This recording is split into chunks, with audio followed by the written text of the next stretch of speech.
नमस्कार दोस्तों, कैसे हो आप सब? सफलता पाने के लिए हर व्यक्ति मेहनत करता है, लेकिन जैसे-जैसे वह सफलता से नज़दीक पहुंच जाता है, उसके अंदर घमंड आने लगता है और वह अपने आप को गुरु से ज़्यादा बेहतर मानने लगता है। लेकिन जब वह बिना गुरु के मार्गदर्शन में आगे बढ़ता है, तो उसे बहुत सारी परेशानियों का सामना करना पड़ता है। तो उसे समझ आता है कि ज़िंदगी में क्यों गुरु ज़रूरी है। तो इस पे ही एक मोटिवेशनल कहानी है, तो चलिए शुरू करते हैं, लेट्स गो। एक बार की बात है, एक गांव में एक कुम्हार रहता था।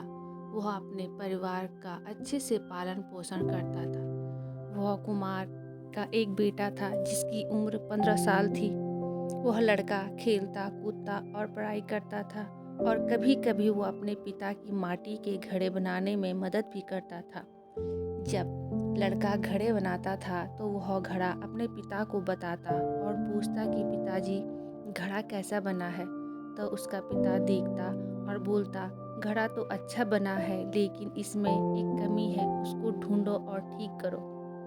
तो लड़का उस घड़े को और अच्छे से देखकर उसमें सुधार कर देता और हर बार जब लड़का घड़ा बनाता तो वो हर बार अपने पिता से पूछता कि पिताजी, घड़ा कैसा बना है।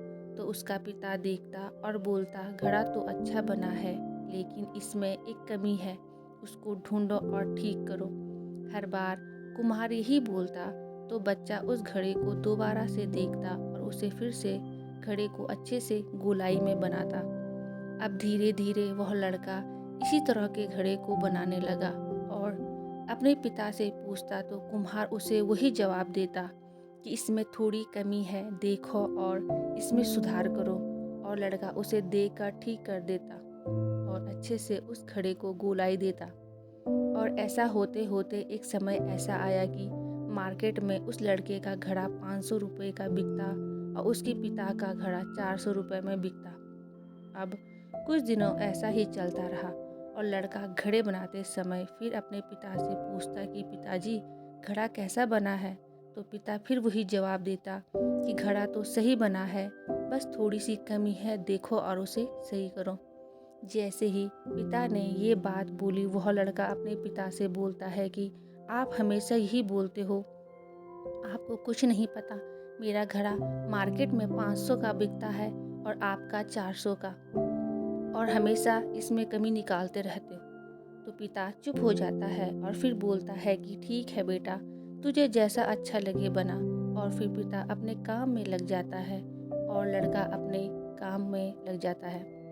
अब धीरे धीरे लड़का रहता है, उसकी सेल गिरने लगती है, लेकिन जो पिता रहता है उसके घड़े का भी 400 के ही बिकते रहते हैं।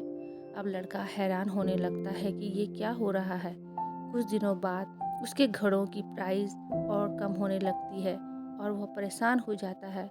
कुछ दिनों बाद परेशान होकर अपने पिता के पास जाता है और उनसे बोलता है कि ऐसी कैसी बात हो गई है, मेरे घड़े अब कोई नहीं ले रहा है। तो वह कुम्हार होता है, वो अपने बेटे को बताता है कि ये जो तुमने मुझसे बोला था कि मेरा घड़ा इतने का बिकता है और तुम्हारा घड़ा इतने का, तो यही बात कुछ समय पहले मैंने अपने पिताजी से बोली थी, जिसकी वजह से मैं यहाँ तक सीमित रह गया, क्योंकि मैंने गलती की थी उस बात को समझने के लिए। लेकिन तुम इस बात को समझो कि कोई भी काम हम करते हैं तो उसमें कुछ ना कुछ कमी रह जाती है और उस काम को अच्छे से किया जा सकता है। इसलिए कभी संतुष्ट मत हो, हमेशा सुधार के लिए सोचना, क्योंकि हम हमेशा पहले से बेहतर कर सकते हैं। तो दोस्तों, इस कहानी से ये शिक्षा मिलती है कि किसी भी काम में कभी भी हमें घमंड नहीं करना चाहिए, क्योंकि जब घमंड आता है तो हमारे सोचने समझने की शक्ति को खत्म कर देता है।